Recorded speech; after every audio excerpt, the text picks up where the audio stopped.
ये कहानी है उस पुरुष की जिसने राजमहल छोड़ा पर मानवता को अमर सत्य दिया। ये कथा है दुख की पहचान, इच्छा के त्याग और शांति के मार्ग की। ये कहानी है गौतम बुद्ध की। जन्म और भविष्यवाणी। नेपाल की तराई में बसा था कपिलवस्तु।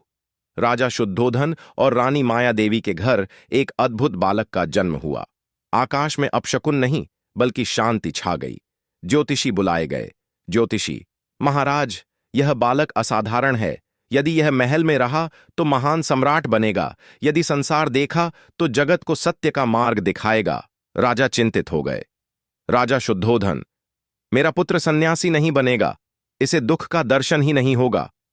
महल का वैभव और मन का खालीपन सिद्धार्थ को सुखों में पाला गया। सुंदर उद्यान, संगीत, नृत्य, दास दासियां। यशोधरा से विवाह हुआ। पुत्र राहुल का जन्म हुआ। फिर भी सिद्धार्थ, संवाद।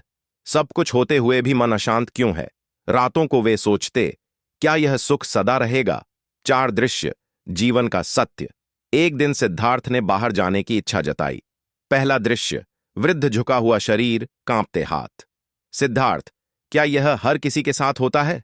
दूसरा दृश्य, रोगी दर्द से कराहता मनुष्य। सिद्धार्थ, व्याकुल, क्या कोई रोग से मुक्त नहीं?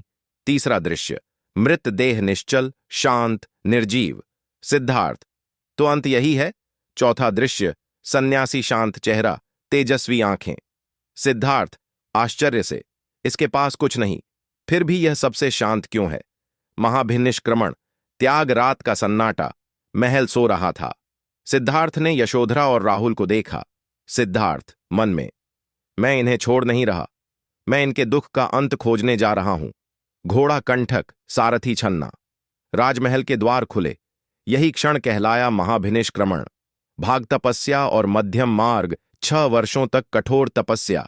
भोजन नहीं, जल नहीं, शरीर टूट गया। एक दिन सिद्धार्थ गिरे। सिद्धार्थ, अत्यधिक तप भी बंधन है। उन्होंने स्वीकार किया। मध्यम मार्ग, बोधि वृक्ष के नीचे ज्ञान बोध गया। पीपल का वृक्ष, गहन ध्यान।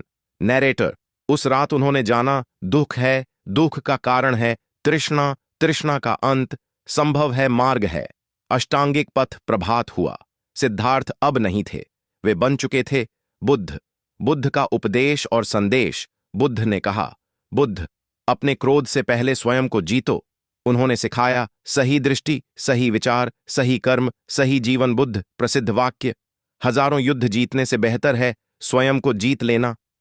समापन। नैरेटर, भावुक, गौतम बुद्ध ने धर्म नहीं बनाया, उन्होंने जीवन को समझाया। आज भी उनका संदेश जीवित है। शांति बाहर नहीं, भीतर है। दुख का अंत संभव है। करुणा ही सबसे बड़ा धर्म है।